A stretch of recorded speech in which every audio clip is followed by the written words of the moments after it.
সার্বিকভাবে হলো বেসিক্যালি আজকে আসছি বীর মুক্তিযোদ্ধা এবং মুজিব বাহিনীর বা বিএলএফ যেটা বাংলাদেশ লিবারেশন ফোর্স, সেটার ওয়ান অফ দ্য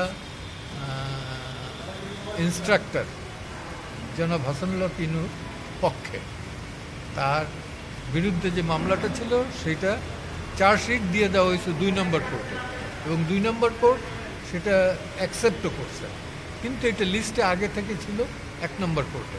তো সেই কারণে আমরা আমাদের এটা যেটা ছিল প্রসিকিউশনেরও একই কথা ছিল, যেহেতু ওই কোর্টে অলরেডি এটা সাবমিট হয়ে গেছে এবং অ্যাকসেপ্টও করে নিছে, তো দ্যাটস ওয়াই এইখান থেকে তাকে ডিসচার্জ করা হবে এবং ডিসচার্জ করে দিছে। আমরা আগামীকালকে থেকে আবার 2 নম্বর কোর্টে, না 2 নম্বর কোর্টে 2 নম্বর ট্রাইব্যুনালে এটা এই মামলাটা হবে।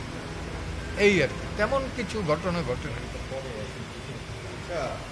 জি, শেখ হাসিনার মামলায় হ্যাঁ একজন সাক্ষী, হ্যাঁ বিশেষ তদন্ত কর্মকর্তা, হ্যাঁ ট্রাইব্যুনাল, তিনি সেখানে অডিও রেকর্ডে দেখিয়েছেন যে শেখ হাসিনার সাথে ইনু সাহেবের 3 বার কথোপকথন হয়েছে। হ্যাঁ সেখানে তিনি হত্যায় প্ররোচনা দিয়েছেন, উস্কানি দিয়েছেন এবং 14 দলের একজন নেতা হিসেবে হ্যাঁ বিভিন্ন সময়ে আন্দোলন দমনে ভূমিকা রেখেছেন এমনটা বলেছেন।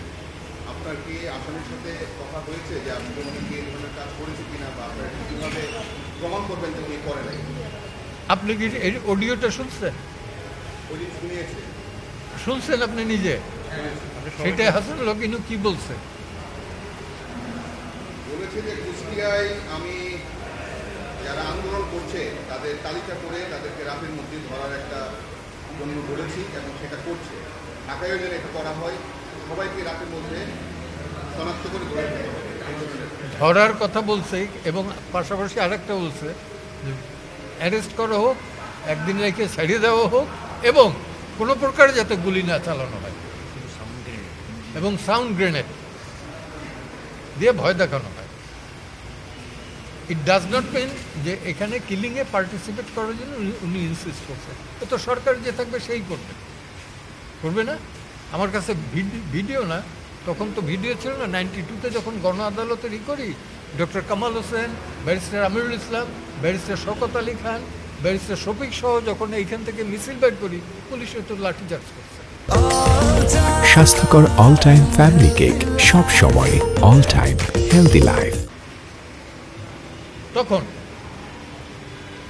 তখন তো আর ভিডিও অডিওর বিষয় ছিল না, কিন্তু ব্ল্যাক অ্যান্ড হোয়াইট ছবি আমার কাছে আছে এখন।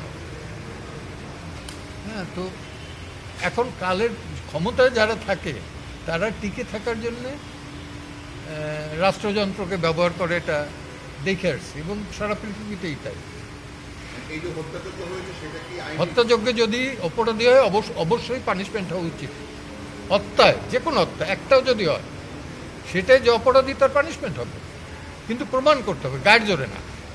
আর আমি ব্যক্তিগতভাবে হত্যা এবং মৃত্যুদণ্ডে দুইটার বিরুদ্ধে, যে কারণে কিন্তু আওয়ামী লীগ ক্ষমতায় থাকাকালীন একটা দিনের একটা মুহূর্তের জন্য আমি এই ট্রাইব্যুনাল পাঠাই কোনো পক্ষেই না। কারণ একটা লোকের ফাঁসি দিবে রাইটলি ও রংলি, এই যে মেরে ফেলা, এইটার পক্ষপাতী আমি না, ব্যক্তিগতভাবে আমি না।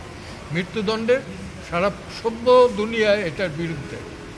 এখন আমেরিকার মতো অসভ্য বর্বর দেশে এটা চালু আছে। হ্যাঁ,